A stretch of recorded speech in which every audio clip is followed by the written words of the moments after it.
And now Ravi Fairy Tales. उसी रात वो लड़की जो गांव से शहर आई थी किडनैप हो चुकी थी। उसकी जब आंख खुली तो वो मिस्टर हिशाम के सामने थी। तुम जैसी गरीब लड़की की इतनी हिम्मत कि तुम मेरी तलाश करती यहाँ तक पहुँच गई। ऐसी गरीब लड़की का अंजाम जो बेकसूर थी और रोजेदार थी। ये जापान की निहायत खूबसूरत गांव की बात है जहां तमाम घर पुराने तर्ज के बने हुए थे। वहीं एक ऐसा घर था जो निहायत जदीद तरीके से अपनी पूरी शान के साथ खड़ा था। गांव के लोग सादा और भूले थे। वो कम ही किसी के झगड़ों में शामिल होते और हमेशा अपने काम से काम रखते। वो गांव जंगलात से घिरा होने के बावजूद निहायत खूबसूरत था। उसी गांव के एक घर में एक लड़की रहती थी जिसका नाम उमामा था। उमामा निहायत सालेह और पाकीज़ा लड़की थी। वो दिन भर घर के काम करती और रात को गांव के बाजार में अपना सामान बेचा करती थी। उमामा की वालदैन नहीं थे और वो अपनी एक पालतू बिल्ली के साथ अकेली घर में रहती थी। इसके बावजूद वो अपनी ज़िंदगी से बेहद खुश थी। हाँ, जब वो अक्सर रात को बिस्तर पर सोने के लिए लेटती तो माँ बाप की याद उसे रुला देती। इस सब के बावजूद उसने अल्लाह से कभी शिकवा ना किया। वो मेहनत से बच्चों के लिए मिट्टी के खिलौने बनाती और रात को बाजार में उन्हें बेच देती। उसके खिलौने बेहद खूबसूरत दिखते थे और वो मुख्तलिफ रंगों में होते थे। इमामा की एक ख्वाहिश थी कि वो इतने पैसे कमा सके कि लोगों की मदद हो सके। गांव के बेशतर लोग इमामा की तारीफ ही करते थे। हालांकि कुछ लोगों को इसमें कोई दिलचस्पी ना थी। वो लोग इमामा का इकलौता घर भी उससे छीनना चाहते थे। ये मौसम बहार की बात है, जब फूल अपनी पूरी आबोताब से खिले हुए थे और हर तरफ खुशियों का मेला लगा हुआ था। तभी इमामा के घर के बिल्कुल साथ ही कुछ तामीर होना शुरू हुआ। गांव के लोग हैरत से मजदूरों के गिर्द जमा थे। वो शहरी तर्ज के नौजवान थे। उनके सर पर पीले रंग की हिफाजती हेलमेट थे। गांव के लोग उन्हें देखकर हैरान थे। दूसरी तरफ अमामा अपने घर में मीठी नींद सो रही थी। आज उसका काम से छुट्टी करने का इरादा था, सो वो बेफिक्र थी। लेकिन मुसलसल आती लोगों की आवाज ने उसकी नींद उड़ा दी। वो आंखें मलती उठी और घर से बाहर निकल आई।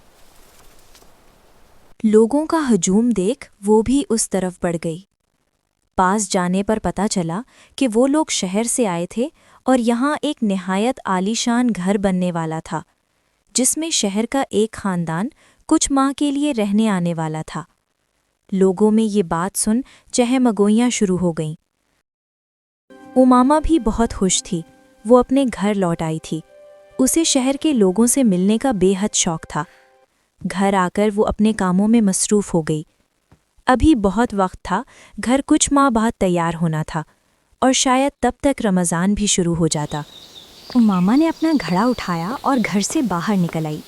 गांव में पानी का एक ही नल था जो जंगल से थोड़ा फासले पर लगा था।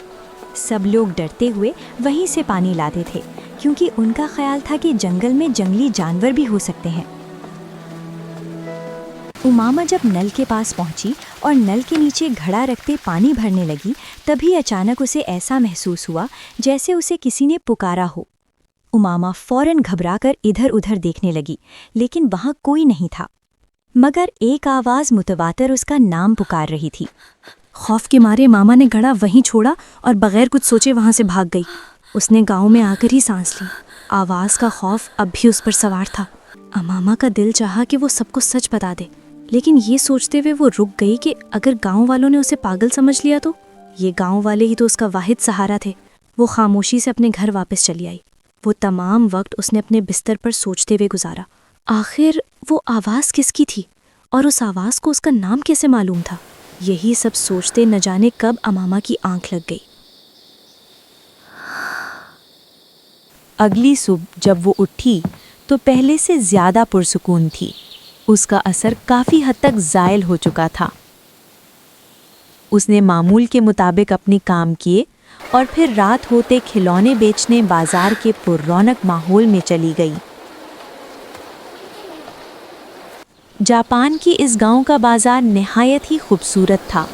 दरख्तों के दरमियान बसा ये बाजार देखने वालों को अपनी जानिब मुतवज्जो करता। सब अपने अपने कामों में मसरूफ थे।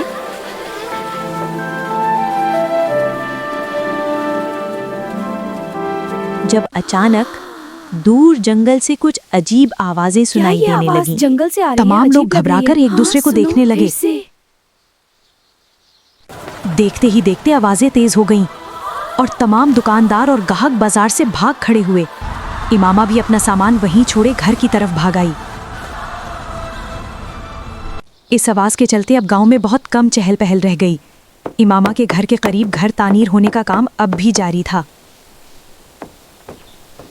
गांव के बाजार में अब भी दुकानें लगती, लेकिन अब वो पहले जैसी बात ना रही थी। माएँ भी अपने बच्चों को अकेले कहीं भी जाने से रोक देती। यूं इमामा के खिलौनों की फरोख्त कम होने लगी। वो माली तौर पर बहुत मुश्किल में आ गई थी। यूं ही 2 माह गुजर गए और रमज़ान का बाबरकत महीना भी शुरू हो गया। दूसरी तरफ उस घर की तामीर भी मुकम्मल हो गई थी। कुछ दिनों बाद जब इमामा सुबह सवेरे जागीं और मामूल के मुताबिक घर के कामों में मसरूफ़ हुईं, तो गांव की एक लड़की उसके घर चली आईं। इमामा झाड़ू लगा रही थीं जब लड़की बोली, अमामा, तुम्हें पता है शहर वाले लोगों ने तमाम लोगों को अपने घर अफ्तारी पर बुलाया है। कितने अच्छे लोग हैं। लड़की खुशी से बोली तो इमामा हैरत से उसे देखने लगी। क्या वो लोग कब आए और कब बुलाया? अरे मामा, तुमने तो घर में खुद को बंद कर लिया है। वो कल आए थे और कल ही उन्होंने दावत दी।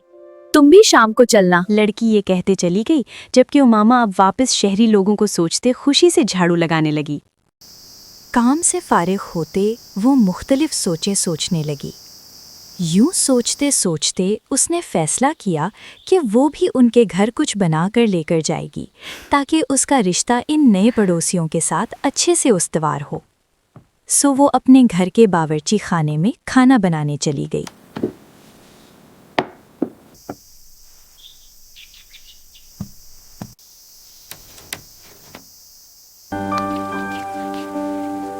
आज मैं बनाऊंगी ब्राउनीज। अब इसमें जाएगा कोको पाउडर और वनीला एसेंस, फिर मिक्स मिक्स मिक्स।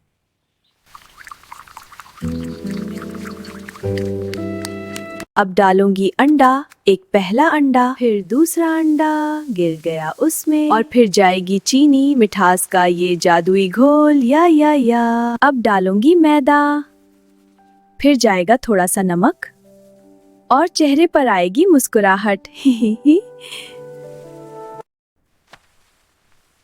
अब जाएगा ये सोने। चलो चलो सोने, आराम से सोने और बेक होने। Good night brownies, sweet dreams brownies.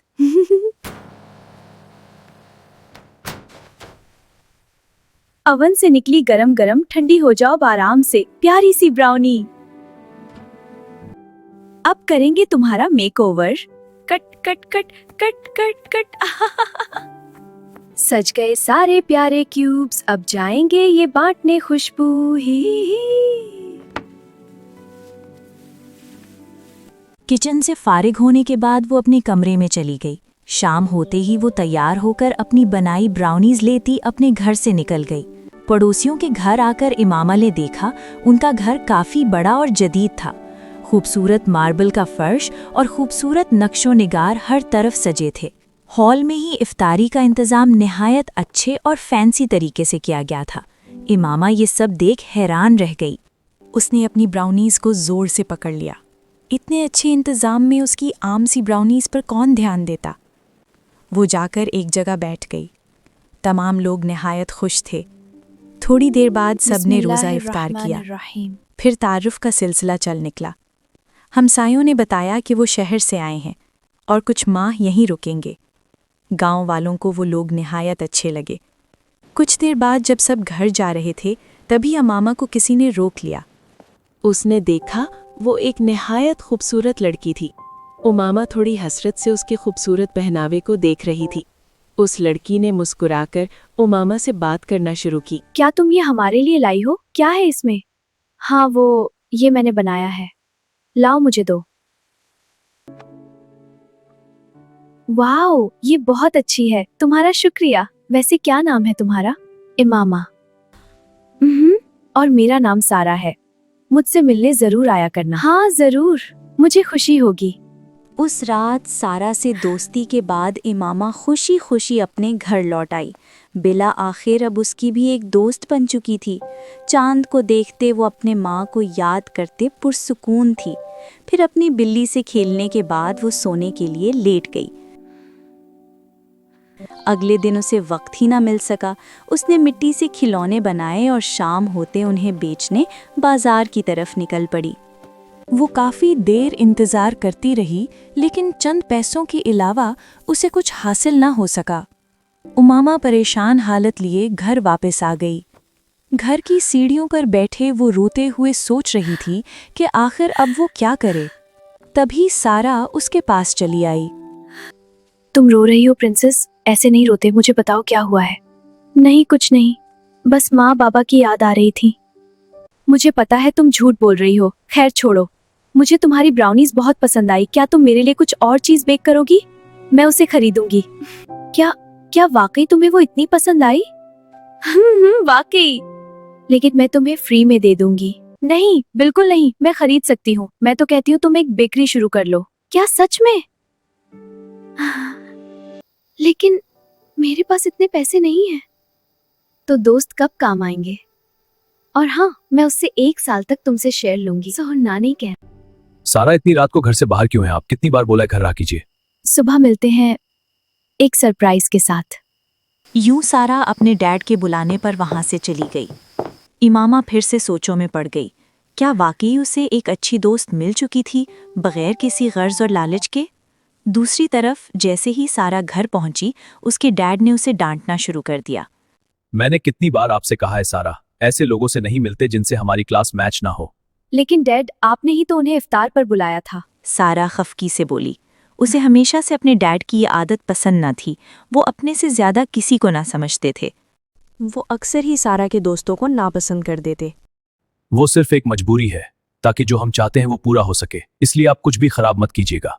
वो सख्ती से बोले। उनकी तंबीह पर सारा बिगड़ बस गई। डैड, हर बार आप मेरे दोस्त मुझसे छीन लेते हैं। इमामा अच्छी लड़की है, अगर आप मुझे हर्ट नहीं करेंगे तो मैं चुप रहूंगी, वरना। वो ये कहती गुस्से से अपने कमरे की तरफ चली गई। न जाने क्यों, लेकिन उमामा की मासूमियत उसे बेहद पसंद आई थी। अगली सुबह सहरी खाने के बाद उमामा सुबह की सैर के लिए घर से बाहर निकल आई थी।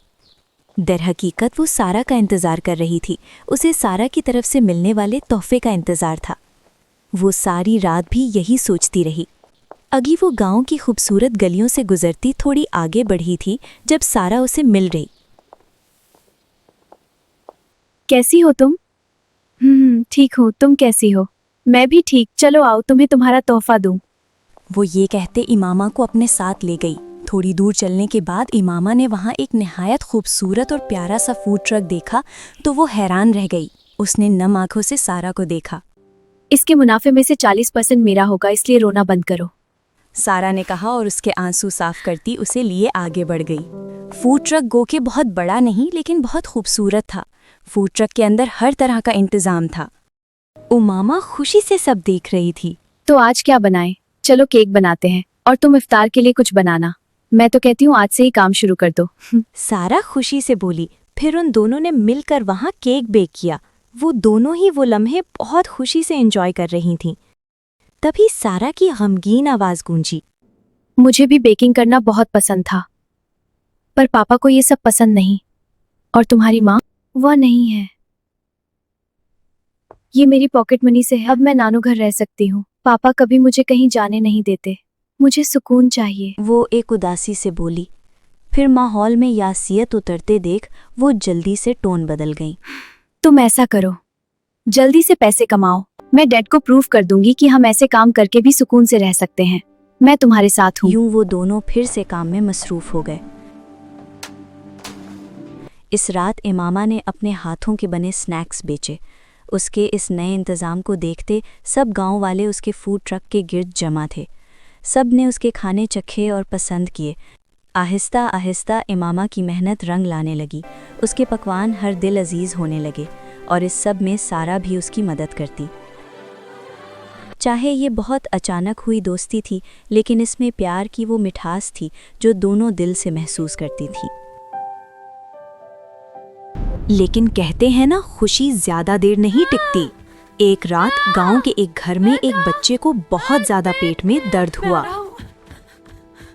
आदत के बरक्स सारा के वालिद ने खुद अपने फैमिली डॉक्टर से बच्चे का इलाज करवाया, जिसने बताया कि बच्चे को फूड पॉइजनिंग हुई है।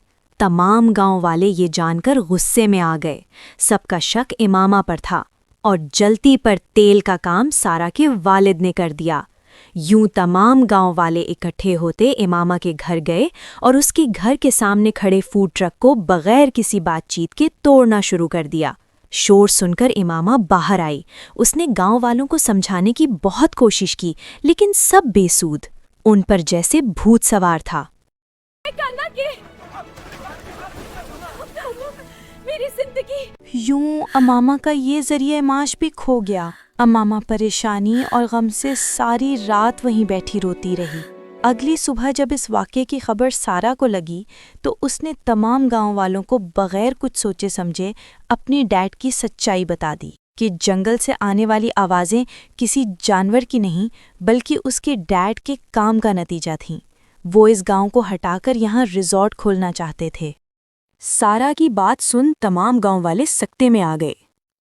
सारा ने मजीद बताया कि इमामा की उससे दोस्ती को ख़त्म करने के लिए उसके डैड ने ये सारी साजिश रची।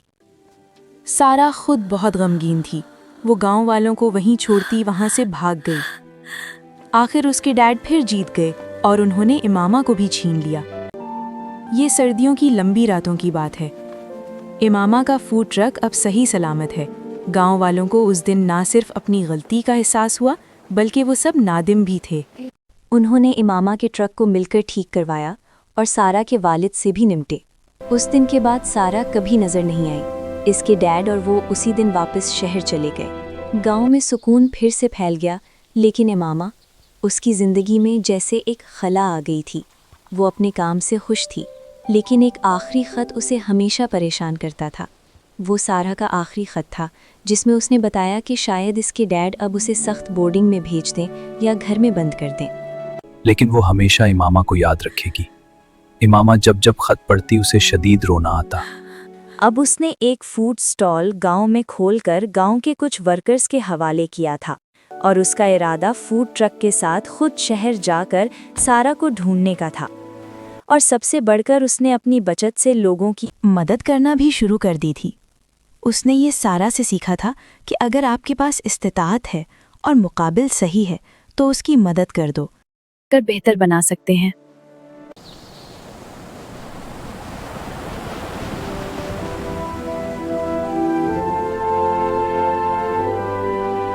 शहर पहुंचते लोगों से पूछताछ करने के बाद उमामा ने अपना स्टॉल शहर की एक मशहूर सड़क के किनारे लगाना शुरू कर दिया। उसे लगता था कि शायद यूं किसी दिन सारा उसे मिल जाएगी। दिन गुजरते गए और उसके हाथों के खुश जायका की वजह से उमामा के गाहक बढ़ते गए, लेकिन जिस लड़की का उसे इंतज़ार था वो उसे ना मिली। यूं ही एक रात जब वो फूड ट्रक बंद कर रही थी, तभी जानी पहचानी आहट पर इमामा ने फौरन पलटकर देखा। वो सारा ही थी। उसे यकीन था वो सारा थी, लेकिन वो उसे देखकर भाग क्यों रही थी? इमामा बगैर कुछ सोचे समझे उसके पीछे भागने लगी, लेकिन सारा देखते ही देखते उसकी आंखों से ओझल हो गई। उस रात सड़क के किनारे बैठी इमामा कई सोचों में गुम रही। आखिर सारा उससे दूर क्यों भाग गई थी? अगली सुबह उसने एक फैसला किया। वो फूड ट्रक लेकर शहर की मुख्तलिफ सड़कों पर घूमती रही। वो लोगों से बस इतना पूछती, क्या आपको शहर के बहुत बड़े रिजॉर्ट मालिक के घर का पता है? लेकिन नाम ना जानने की वजह से उसे कोई मालूमात ना मिल सकी। दूसरी जानिब मिस्टर हिशाम के गार्ड्स में से किसी को इमामा के यहाँ तक आने की खबर लगी, तो उसने फौरन मिस्टर हिशाम को बता दिया। उसी रात वो लड़की जो गांव से शहर आई थी किडनैप हो चुकी थी। उसकी जब आंख खुली तो वो मिस्टर हिशाम के सामने थी।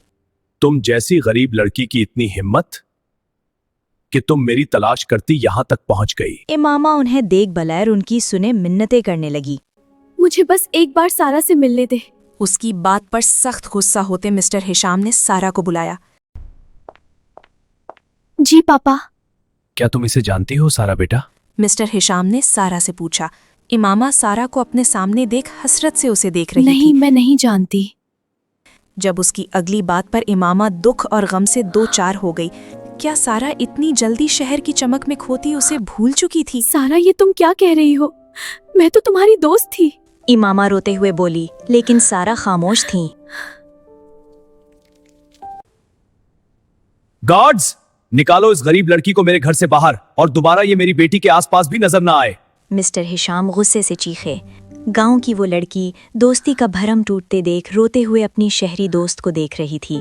दूसरी तरफ सारा दिल ही दिल में इमामा से माफ़ी मांग रही थी। अगर वो इमामा से दोस्ती को कबूल करती तो उसके वालिद इमामा को नुकसान पहुंचा सकते थे।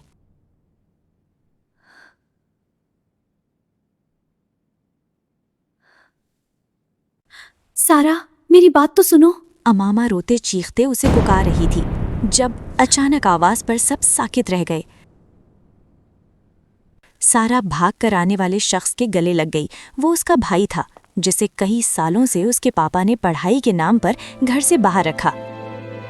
क्या हुआ मेरा बेटा? रियाम ने सारा को रोते देख उससे पूछा और सूरत हाल के बरक्स सारा ने सारी बात अपने भाई को बता दी। आप कभी नहीं सुधर सकते ना? वो गुस्से में वालिद से बोला।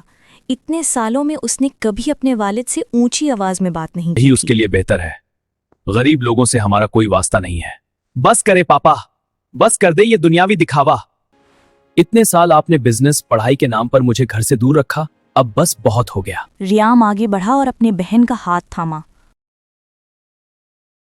अगर आपको गरीबों से इतनी ही नफरत है तो मैं और सारा भी गरीब हैं, क्योंकि ये जायदाद आपकी अपनी है। न मैंने इसमें कोई मदद की है न सारी ने।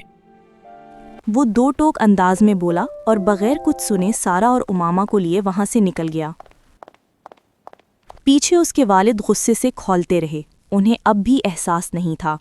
मंजर बदल चुका था। दो सहेलियां वापस मिल चुकी थीं। उमामा ने सारा का जमाशुदा 1 साल का मुनाफा उसे दिया। सारा भाई और दोस्त दोनों को पाकर खुश थी। वो तीनों फूड ट्रक पर काम करते थे और अब तो शहर के बड़े बड़े होटल्स से उन्हें आहिस्ता आहिस्ता ऑर्डर्स भी मिलना शुरू हो चुके थे। 收到大订单了，大家加油！我先往整个办了，准备接单。 दूसरी जानिब मिस्टर हिशाम अब भी अपने तकब्बुर में थे। उन्हें बस परवाह थी तो ये कि उन्हें ऐसे काम करता देख लोग उनकी बेइज्जती करेंगे। सच कहते हैं, कुछ लोग कभी नहीं सुधरते।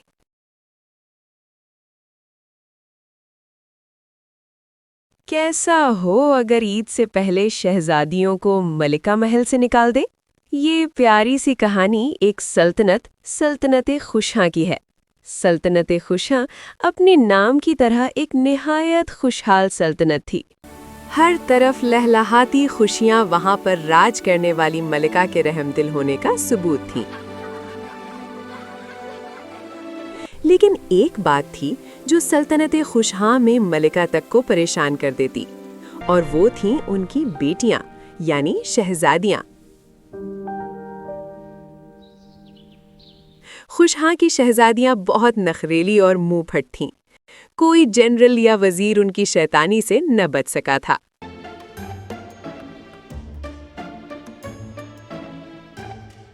यूं नहीं था कि वो मिलकर शैतानी करती थी, बल्कि वो चारों एक दूसरे को खास पसंद नहीं करती थीं। 你闭嘴！ उनमें जरा इत्तेहाद नहीं था। वो अगर किसी को परेशान करती तो अलग अलग करती, जिससे उस शख्स को 4 बार शर्मिंदगी का सामना करना पड़ता, क्योंकि वो चारों शहजादियां एक दूसरे की खूब नकल करती थीं। वैसे तो वो चारों एक जगह मुश्किल से ठहरती थीं, लेकिन चारों के लिबास, पसंद और आदतें एक जैसी थीं। इतनी नकल से तो अब उनके चेहरे भी एक जैसे लगने लगे थे। मलिका कुद्दूस उनसे बड़ी परेशान थी। रोजाना कोई न कोई हंगामा महल में कर देती थी। जरा बराबर अफसोस भी न करती। खानसामाओं के बनाए गए खानों में नुक्स निकालती और फिर सारा दिन उनसे नए नए पकवान बनवाकर उन्हें परेशान करती। अगर एक शहजादी ऐसा करती तो बाकी सब भी वैसा ही करती। यूं महल में ज्यादा देर कोई न टिकता। कोई गुस्से में और कोई आजिज आकर वहां से भाग जाता। दूसरी जानिब शहजादियां बिल्कुल बेफिक्र रहती। कोई जाता है तो भाड़ में जाए, और हद तो उस दिन पार हो गई जब उन्होंने अपने कजिन्स के साथ ऐसी शरारतें की कि वो महल से ही भाग गए। मलिका कद्दूस बेहद गुस्सा हुई, लेकिन उनसे कहने का कोई फायदा ही ना था। उन्हें कोई और तरकीब सोचनी पड़ी। सो उन्होंने दिमाग लड़ाया और शहजादियों को महल से निकाल दिया। और सोने पर सुहागा शहजादियां खुशी खुशी महल से निकल गईं। दरअसल इसके पीछे एक वजह थी। उनकी बुरी आदतों से तंग आकर मलिका ने एक दिन उन चारों को अपने पास जमा किया और अगली मलिका की ताजपोशी का ऐलान किया। वैसे तो ये हक सबसे बड़ी शहजादी का था, लेकिन उनकी एक दूसरे की नकल करने की आदत से मलिका बखूबी वाकिफ थीं। सो उन्होंने भी इसी चीज का फायदा उठाया। उन्होंने शर्त रखी कि अगर वो चाहती हैं कि उनमें से कोई अगली मलिका बने तो उन्हें एक सफर पर जाना होगा। वो एक ऐसा फल लेकर आएं जो नायाब हो। जो शहजादी वो फल ले आएगी, मलिका कुद्दूस उसी को अगली मलिका बनाएंगी। तमाम शहजादियां एक दूसरे की देखा देखी माँ की बात मान गईं, लेकिन शर्त ये थी कि उन्हें बगैर किसी शाही एहतिमाम के सफर पर जाना था। पहले तो सब इनकार करने वाली थीं, लेकिन फिर बड़ी बहन की देखा देखी सब इस पर भी राजी हो गईं। यूं वो महल से निकल गईं और मलिका कद्दूस को थोड़ा सुकून आया। बेचारी मलिका, खैर वो जालिम माँ ना थी। सो उन्होंने कुछ सिपाही चुपके से उनके पीछे भेजे हुए थे जिनकी शहजादियों को खबर ना थी। चलो अब सफर पर चलते हैं। तमाम शहजादियां चूंकि नाजो नेमत से पली थीं और महल के आसाइश ज़दा माहौल की आदी थीं, सो ये आम सा सफर भी उन सब के लिए बहुत मुश्किल था। चलते चलते वो कभी एक दूसरे से लड़ती और कभी एक दूसरे को पीछे छोड़ने की कोशिश करती। ये सब तुम्हारी वजह से हुआ, नहीं तुम्हारी खुदगुर्जी की वजह से। बस करो अब। चूंकि उनके नाजुक पांव पैदल सफर के आदी ना थे, सो वो जल्द थक गईं और उनके पांव जख्मी भी हो गए।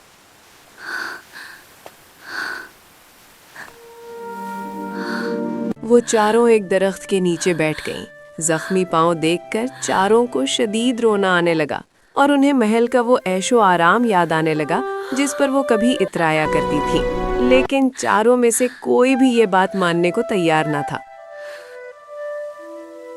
इससे पहले कि वो चारों आगे बढ़ती, एक कम उम्र लड़का उनके पास आया। शहजादियों ने उसे देख फौरन पहचान लिया। वो लड़का शहजादियों के खास सिपाहियों में से था, लेकिन शहजादियों ने उसे भी महल से भगा दिया था। उसे देख एक शहजादी जल्दी से बोली, उमर, क्या माँ ने तुम्हें यहाँ भेजा है? शुक्र है तुम आए, जरा मेरे लिए आरामदा जगह का इंतजाम तो कर दो। उसकी देखा देखी बाकी भी फरमाइशें करने लगी। दूसरी शहजादी बोली, हाँ उमर, और मेरे लिए जरा ठंडे शरबत का इंतजाम कर दो। और हाँ देखो मेरे बाल कितने खराब हो गए हैं। क्या तुम्हारी कोई बहन है? दूसरी के बाद तीसरी शहजादी बोली, और क्या उसके पास रंगीन और खूबसूरत लिबास है? और मुझे बहुत भूख भी लगी है। फिर सबसे आखिरी शहजादी ने फरमाइश डाली। वो तो अजीब तर थी। उमर, तुम ऐसा करो, यहाँ के गांव वालों को मेरा हुक्म दो कि वो यहाँ एक महल खड़ा कर दें। उसकी फरमाइश सुनकर बेचारा उमर तो चकरा कर गिरने वाला था। बाकी शहजादियों ने भी हैरत से मुंह खोले उसे देखा। हालांकि किसी ने भी उस वक्त सबसे ज्यादा जरूरत की चीज नहीं मांगी, जो उनके लिए एक अदद नए जूते थे। खैर, वो चारों फिर आपस में बहस करने में मसरूफ हो गई और उमर वहां से चुपके से खिसक गया। ये सब पागल हो गई हैं। जब लड़ाई खत्म हुई और उन्होंने उमर को देखा तो वो वहां नहीं था। सोने पर सुहागा भूख ने भी अपना जोर डाल दिया। इत्तेफाक से वो सब सेब के दरख्त के पास ही खड़ी थी। वो दरख्त के करीब जाकर उसे देखने लगी। सेब देखकर उनकी भूख और भी बढ़ गई। हालांकि एक वक्त था जब वो महल के बेहतरीन खानों को भी ठुकरा देती थी, लेकिन भूख तो भूख है। सो वो चारों बगैर सोचे समझे दरख्त पर पत्थर मारने लगी। अब सेब तो न गिरा, लेकिन वहां लगी शहद की मक्खियों का छत्ता जरूर गिर गया। छत्ता देखकर चारों शहजादियों की तो सीटी पेटी गुम हो गई। अब मंजर कुछ यूं था कि शहद की मक्खियां उनके पीछे और वो एक दूसरे के पीछे। आखिरकार उन सब ने एक तालाब में कूदकर अपनी जान बचाई। थोड़ा वक्त गुजरा और तालाब के किनारे दरख्त की छांव में बैठी चारों बहनें भूख से मजीद बेहाल होने लगी। तब वहां से गुजरते एक फल फरोश ने उन पर तरस खाया और उन्हें 3 फल दे दिए। अब मसला ये था कि वो 4 थीं और फल 3 थे। चारों शहजादियां उन फलों को देख रही थीं और तभी हैरत की बात ये हुई कि एक शहजादी ने ये कहकर फल खाने से मना कर दिया कि उसे फल पसंद नहीं। बाकी तीनों अंदर ही अंदर कुछ समझ गई थीं, लेकिन खामोशी रहीं। यूं 3 शहजादियों ने फल खाया और एक भूखी रही। तब चारों को एहसास हुआ कि महल में उन लोगों ने बाकी लोगों के साथ क्या किया, जो महल के खिदमतगार तक उनकी मदद करने को तैयार न थे। उस रात वो चारों शहजादियां वहीं सो गईं।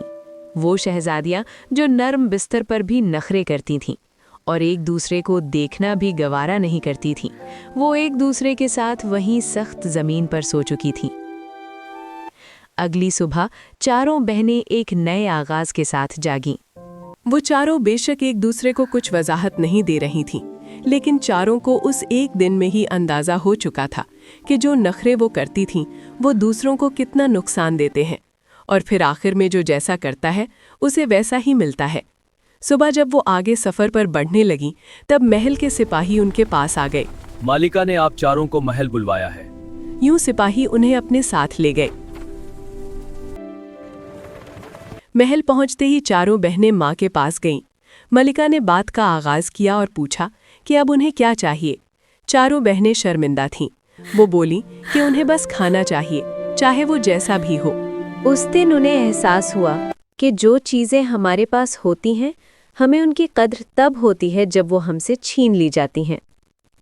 उस शाम उन चारों बहनों ने मिलकर खानसामाओं की मदद से खाना बनाया। खैर, उन बेचारों को थोड़ा परेशान भी किया, लेकिन इस बार वो सब अच्छे से बहुत सीखने की अच्छे कोशिश कर शहजादी, रही थी। मसाला हाथ से छड़क कर मिलाओ। जी खानसामा, इस तरह?